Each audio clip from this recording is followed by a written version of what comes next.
to Mitch Steele, former brewer at Anheuser Busch and Stone, and New Realm as well. And we're going to be talking about his life in brewing. Nice to see you again, Mitch. You too, Ron. Great to be here. Yeah, it's a while since we last met, actually, isn't it? Yeah, it's been a while. So, yeah, it's when I was last in Atlanta. That's it. Yeah, So yeah, that's a couple of years ago. yeah. Anyway, so how did you initially get into brewing? Well, I was a student at the University of California, Davis, and I was kind of an undeclared science major, kind of a biology type thing.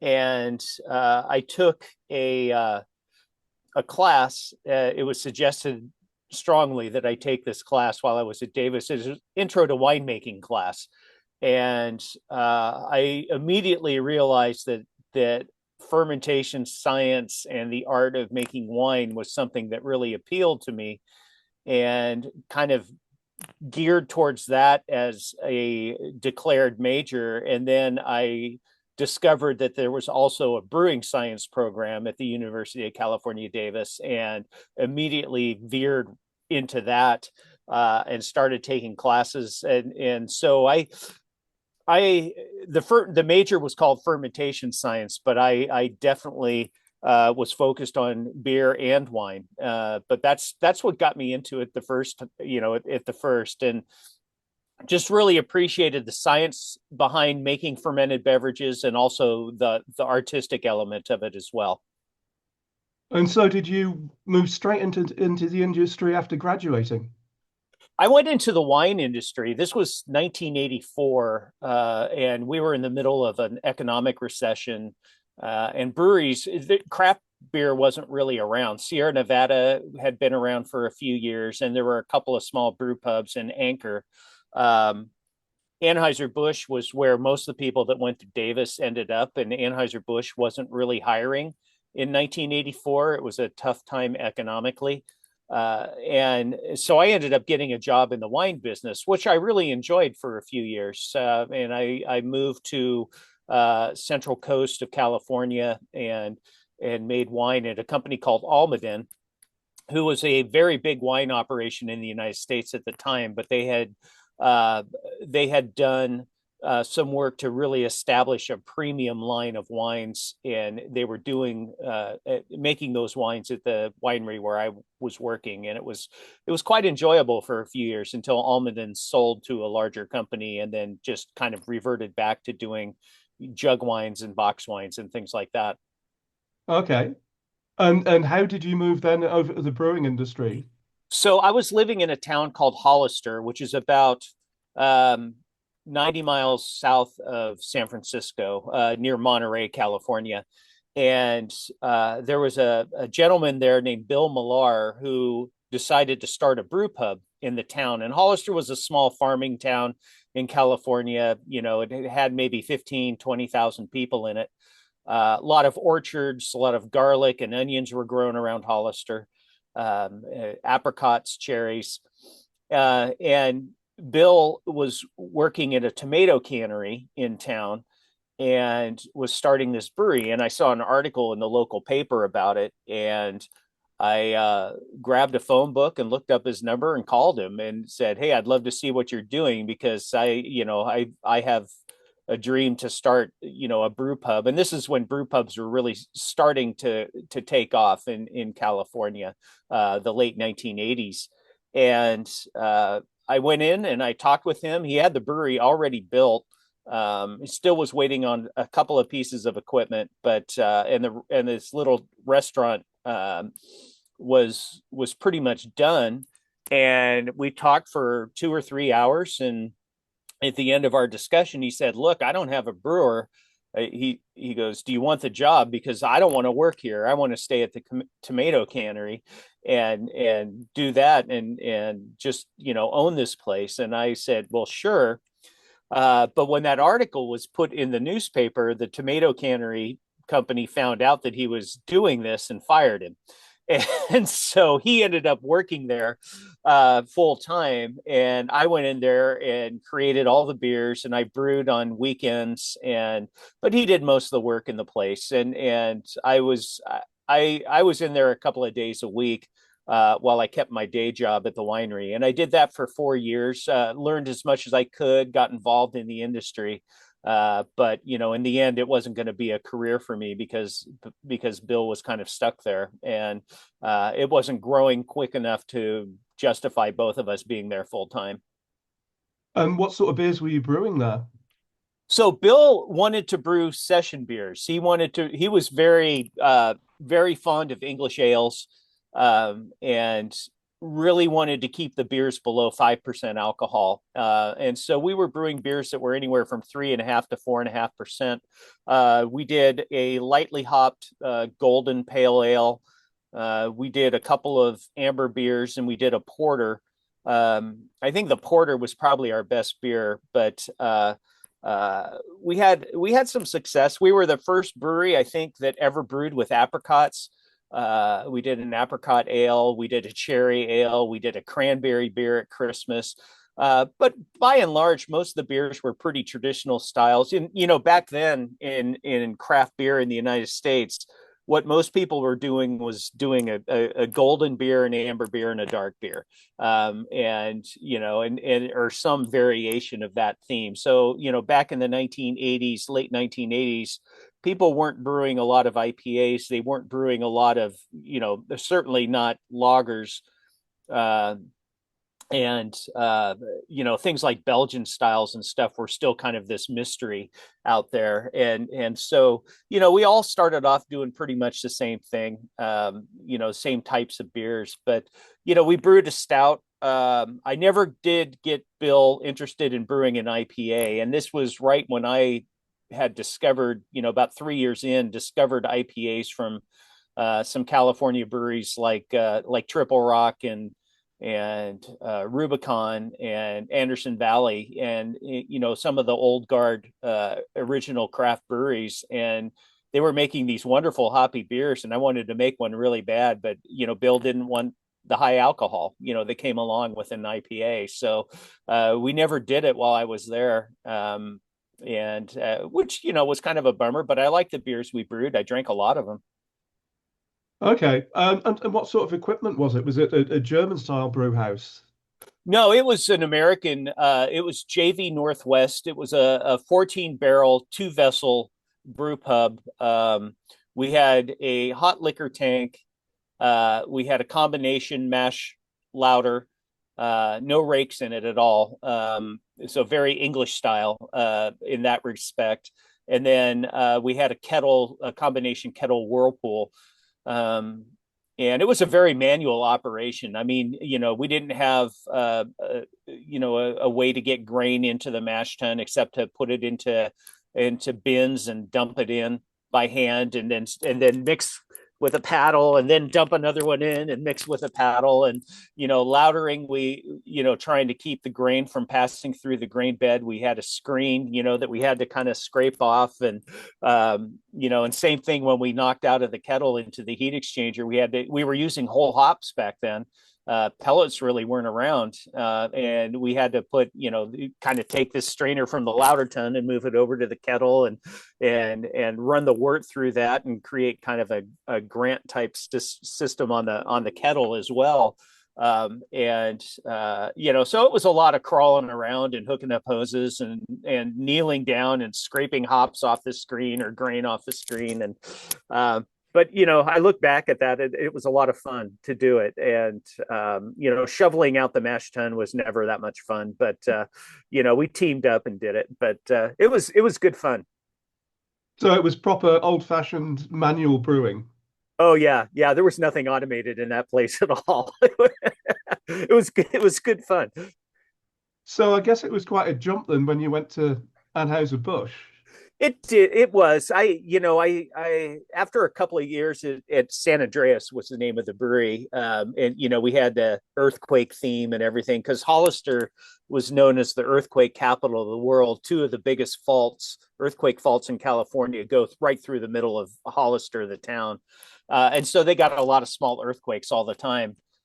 But I decided after a couple of years I wanted to make brewing my career, and I was waiting for San Andreas to take off and do some of the things that Bill had some great ideas. It just couldn't get him across the finishing line. And and I told him, I said, look, I'm going to make a career out of this. I need to get out of this winery that I was at.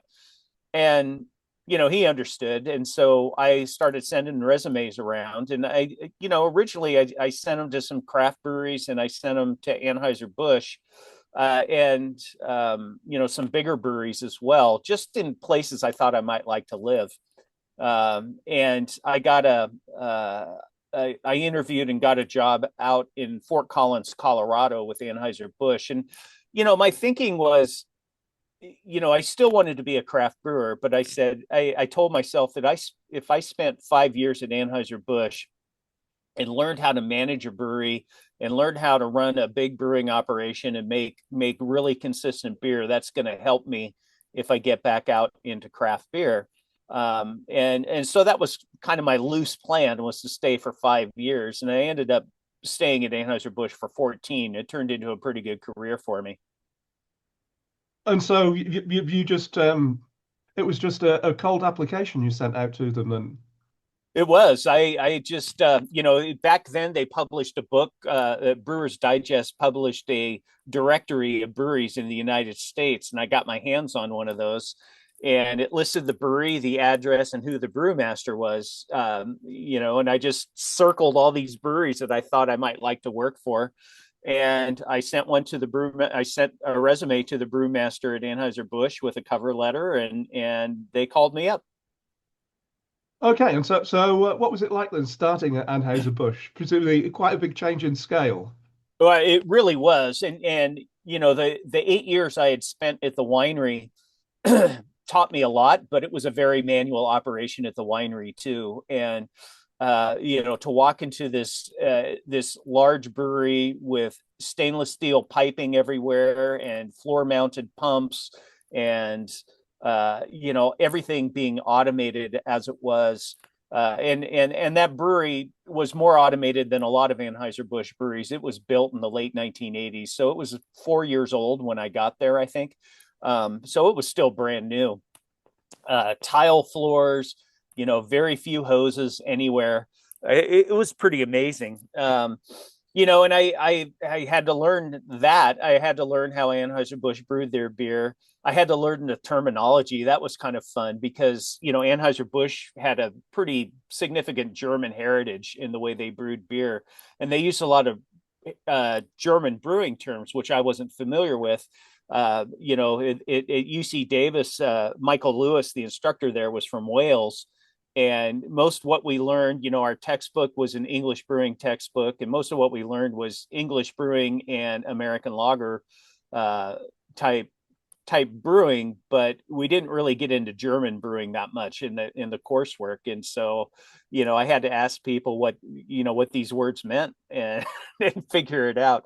But it was, such a first class operation. Those years before InBev bought Anheuser Busch, they worked you hard, but you also got time off. You got benefits. You got to you got to play hard. Great team of people, really dedicated to the operation and to the beer. It was pretty amazing to see, honestly. The technology behind it, the science behind it, and the engineering behind it really, really blew me away. Okay, and so did they do decoction mashing? Yeah, with adjunct. So yeah, what they would do is when most of their beers had 30 to 40% adjunct in them. And so the operation was a 2 vessel cooker operation. They'd mash in the malt, most of the malt into one cooker, and then some of the malt and some of the and the adjunct into another cooker, and they'd go through a boiling process on the adjunct cooker and then pump it back into the main mash vessel to raise the temperature up to conversion rest. So it was a decoction process, but it was different from a German all malt beer process. But that's exactly what Barclay Perkins used to do Yeah. in the Did they? 20s and 30s. Yeah, Yeah. they'd they'd have a cereal mash first with the adjuncts, and they'd use Hmm. that as a decoction. Yeah, yeah, and that's what Anheuser Busch did. It was very, most of the things Anheuser Busch did were derived from German brewing practices. So it was neat to learn about it all. Yeah, I mean, I wonder where that comes from because Barclay Perkins' lager brewer was Danish. Really? Okay. Yeah, interesting. He was called Henius, and I've always wondered if he was related to the Henius of Wallenhenius. I don't know. So, sorry, digressing there. Okay, that's interesting. And so with, I know that in Budweiser the adjuncts rice. Yeah. What form was that in? It was just regular rice, rice you'd use for cooking in a meal. That's how it came in. We ran it through a rice mill and pulverized it into a powder before we mashed it in. So at Anheuser Busch, they had not only did they have a malt mill, but they had a cereal mill as well. They did use corn in some of their beers, and that came in ground, but it still went through the mill. Okay, and then the same sort of cereal mash as with the rice. Yes. Okay, and the malt that they were using was that American produced malt? Yeah, it was barley that was grown in the United States and Canada and malted in the United States. And they had, at the time, they probably had 6 or 7 malt suppliers that they used. Some of the big names that are still out there making malt, RAR and Cargill and folks like that. And then they also had their own malting facility as well in Idaho. And so that was Idaho grown barley primarily, I think. But they, about 25% of the malt used at Anheuser-Busch, they malted themselves. And, that was something about Anheuser-Busch. They got into the raw material and ingredient process so much that they were really tuned into the quality and the processes that made the best ingredients for what they were doing with their beers. And so they were able to take what they learned running their own operation and take it to their suppliers and say, look, we want, the protein levels to be here, or we want it kiln this way, or however, and they did that with hops too. They had hop farms in northern Idaho, and they learned a lot about growing hops and picking windows and things like that. And so they were able to really, in many senses, dictate to their suppliers how they wanted their ingredients grown and harvested. Okay, that's interesting. I mean, because obviously it used to be the thing that large breweries would always have their own maltings, but it Mm-hmm. seems to have gone out of fashion recently. So did they still have maltings? Do you know? Yeah, I believe so. I believe that Idaho Falls plant is still operating. Okay. And were any other types of malt used apart from just the base malts? Yeah, so there was a 2-row malt and 6-row malt, and the 6-row malt had a little higher protein content and also had more husk to endosperm ratio. So you could use a high percentage of adjunct if you use 6-row malt because you had more enzyme and you had more husk material to assist with the lautering. And then they used a malt. It was kind of like a Munich malt, I suspect. I never really knew exactly what it was, but it was called hydride malt, and that added, Hydride malts? yeah, Really? yes, just small amounts in some of the really high adjunct beers to give it some malt character, and kind of add a little bonus character. They also used black malt a little bit in some of the lighter beers, and they used it in the form of an extract. So there was a brewery in upstate New York, in Baldwinsville near Syracuse, New York, that was an Anheuser-Busch brewery, and they used to make black malt extract. So they'd make a brew with black malt, and then they'd create the wort, and then they'd run it through an evaporator, and that extract got sent out to the breweries, and we'd add it. I think on the pathway from the ladder tun to the kettle, just to add some color and some complexity, malt complexities to some of the lighter beers. So that's a bit like cinema then. Yeah, it was similar to Cinnamar. Yeah. Okay, that's interesting. But the hydride thing, that really surprises me. That's a really old-fashioned British type of malt. Is it really? Oh yeah, it Yeah. turns up in loads of things, high-dried malt. I mean, normally what I'd substitute is some type of Munich malt. Hmm. But someone told me that the closest modern equivalent to it is Simpson's Imperial.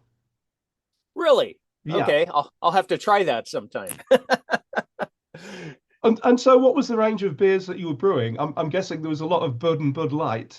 Yeah, it was. It was mostly American lagers in my time at Anheuser Busch, especially in Fort Collins. They brewed Bud Light, Michelob Light, um, Busch Light, Natural Light. Uh, they made O'Doul's non-alcoholic in Fort Collins. Um, and then some other beers, like Bud Dry and Bud Ice and things like that. But yeah, mostly, I'd say probably 60%, 70% of what we brewed in Fort Collins, that was a long time ago now, I think it was either Bud Light or Budweiser. And was that already high gravity brewing then? Yeah, yeah, it was. So what strength was it brewed at? About seven? Yeah, somewhere 6.5 to 7.5% alcohol, and then diluted back down in the finishing cellar. Yeah, that was already standard practice when I got there. Was there any sort of lagering going on? Yeah, yeah. So the Anheuser Busch brewing process, by and large, there was a primary fermentation that typically lasted 5 to 6 days. And then the beer was transferred to what they called the chip cellar, but in essence, it was a lagering cellar. It was horizontal lagering tanks where the beechwood chips would go in, and the beer was lagered there. Now, the one thing about Anheuser-Busch is they lagered at a fairly high temperature compared to, most people think, low temperature lager storage. It was, in Fahrenheit in the upper 40s, I think, if I remember correctly. So it was a little bit higher than what you'd see in like a German brewery, but that was just to, speed up the process a little bit and keep the yeast active, with their yeast strain. It didn't, the yeast strain Anheuser-Busch used didn't do well at temperatures lower than that. And so the flavor maturation was something that was all really strongly observed in taste panels. In the lab analytically, they had these markers at 10 days and end of lagering, that they'd run analysis on, and that'd be reported back to the brewing managers. And so you'd make decisions based on those numbers and the taste of the beer. Okay, and how long did that lagering process last? 21 to 28 days, depending on the beer.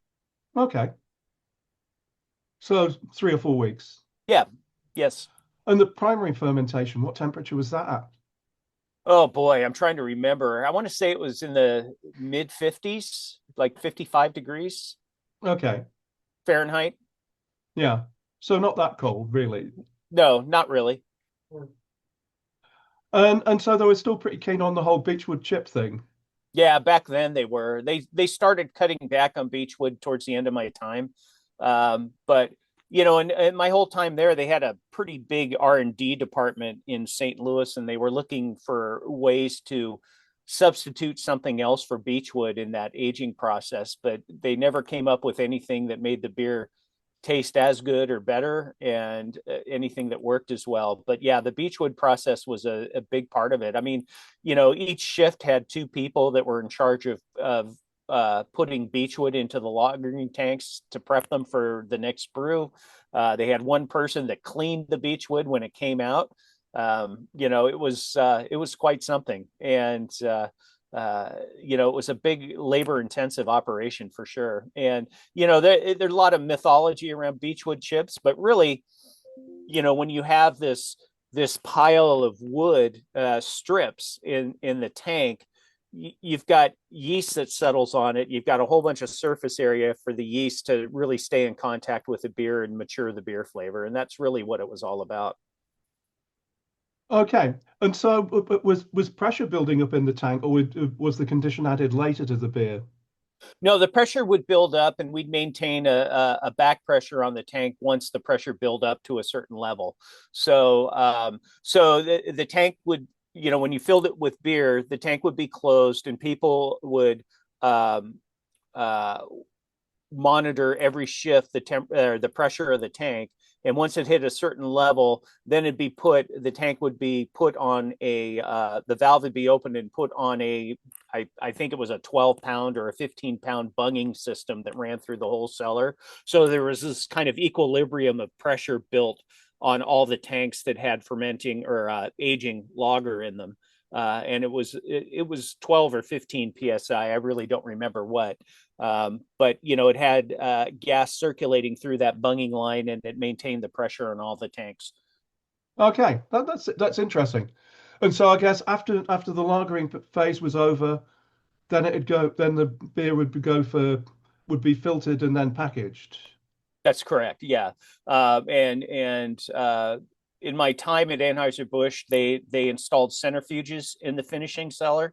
So instead of doing a fining process with tannin, they moved to a centrifugation and then a silica gel cold stabilization process. And from there, they would let the beer settle for a bit, and then they'd run it through a filter into a bright tank. Okay. And the packaged beer, I'm guessing that the bottles were pasteurized and the kegs weren't. Yeah, that is correct. I'm trying to remember whether any of the keg lines had flash pasteurizers or not, but I don't think so. But yeah, all the bottles and cans were pasteurized through a tunnel pasteurizer. And what was the sort of proportion of draft to bottles and cans at that time? Oh, I'm not really sure. I'm not sure I remember, but I want to say it was somewhere around 70% package and 30% draft. Okay. And so when you were working at Anheuser Busch, you were also home brewing, weren't you? I was, I enjoyed home brewing. I started home brewing when I was in college, and when I was at San Andreas, a little brew pub, I did recipe creation on a homebrew system. And I stopped for a while when I was in Fort Collins, but 3 years after I started in Fort Collins, I got promoted and moved to St. Louis, and was one of the new product managers at Anheuser Busch, and so I started homebrewing again earnestly back then in St. Louis, and just really had a lot of fun with it. I had access to malts and hops and things like that from Anheuser Busch, and I could play around with a lot of different things. There was really good homebrew shop in St. Louis, and yeah, so I started homebrewing again, and really had a lot of fun with it. And you say you were working on product development. So were you actually coming up with new recipes for Anheuser Busch? I did that for over 3 years, maybe close to 4 years with Anheuser Busch. When I got to St. Louis, they had just released two beers. One was called Elk Mountain Amber Ale, and one was called Elk Mountain Red. And the red beer was a lager, and the amber ale was an ale, obviously dry hopped with Cascade hops, and it was a really good beer. Really had a lot of hop character. I remember when I first tried it in Fort Collins, I was pretty blown away by it, because I was like, wow, somebody in St. Louis learned how to use hops like a craft brewer. And I thought that was really neat. And I was pretty excited about it, because I thought it was a new chapter for AB and everything. And yeah, and a couple of months later, I got called up for an interview in St. Louis, and spent a couple of days interviewing in St. Louis for a job, and in the new product development group. And they called it the specialty brewing group at the time. But it was really a couple of brewers who were part of a corporate brewing project group, and then a marketing team that was a specialty brewing group. And I was one of the brewers. And so, we had a pilot brewery. It's still there in St. Louis. I believe it's a 10-barrel system, and usually by the end of the process, you'd get about 2 kegs of beer off of it. But it was strictly for research, hop research, malt research for Budweiser. And when I was doing new products, they did 10 brews a week. in that little brewery, and the new products group, which was me and another person, we got one brew a week if we wanted it. And so we came up with a lot of recipes. Now, new product development in Anheuser-Busch was mostly marketing driven. They would come to us and say, hey, we want a beer that looks like this or tastes like this, or we want a beer that's called this. And then you'd have the pilot brewery, you'd sit down with a pilot brewery and go through the recipe development with them, make sure they knew what they were shooting for as far as the beer, and we'd put the recipe together. And then they'd brew it, and we were right across the street, so we popped in all the time to see how the beers were doing. And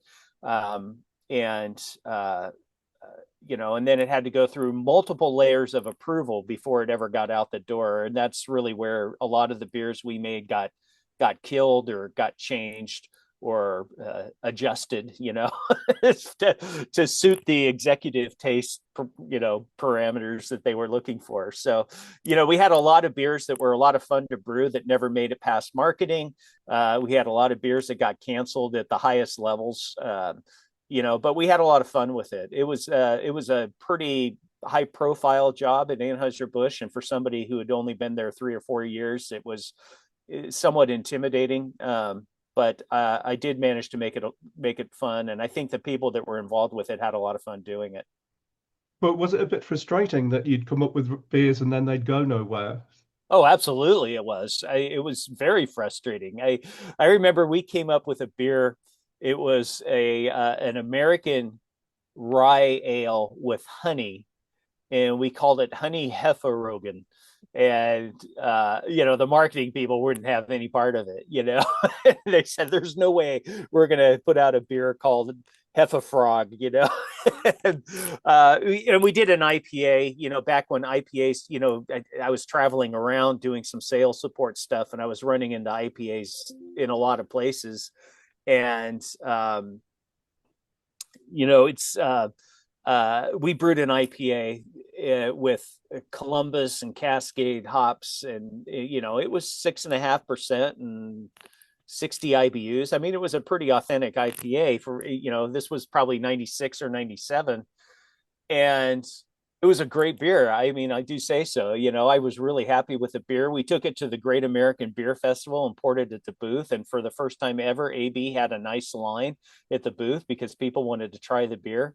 I got back to St. Louis, was sitting in a meeting with all the marketing folks, and I said, hey, what are we going to do with the IPA? It was hugely popular. It's a success. And they said, yeah, we're not going to put that out.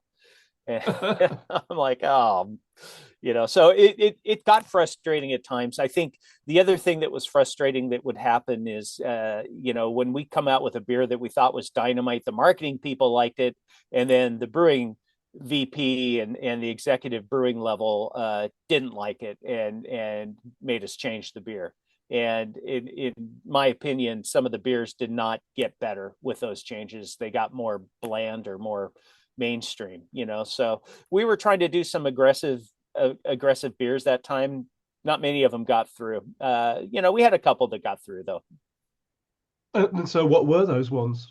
Well, one of the ones that I really liked was a beer called American Hop Ale, and this was when we were doing a project to release several old recipes that AB did before Prohibition, and they had this hop tonic water called American Hop Ale, and nobody knew what it was.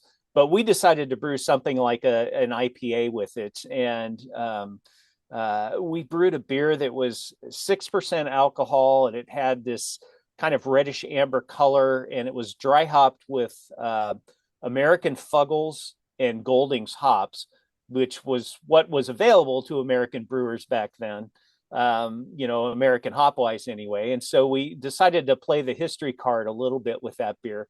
And it turned into a really good beer. It was really hoppy and really good. But by that time, that whole American Originals project was on its last legs. And so they didn't put it into bottles. They just put it into draft. And it really didn't gain much traction. One of the other ones I really liked was a beer that was called Michelob Golden Pilsner, and we tried to brew an authentic German Pilsner with that. And that was one of the ones that came out, and I was really happy with it, excited about the hop profile. It was very floral, had some substantial bitterness, and some of the folks at AB thought it was too bitter, so we had to tone it down, and it didn't. I don't think it helped the beer at all, but it is what it is. I learned something about brewing a lager, like a German Pilsner style. I learned more about brewing beer styles at Anheuser Busch than I did in any other job, honestly, That's because interesting. nobody in Anheuser Busch knew anything about beer styles other than American lager, and and so this was right when the internet was becoming a thing. And so I was doing a ton of research, and I was buying Michael Jackson's books, and I already had some of them, but I was, just intensely studying different beer styles that were out there to help us figure out what might be coming. And it was a great learning experience, and I was able to teach a lot of people about different beer styles at Anheuser Busch, which was nice. Okay.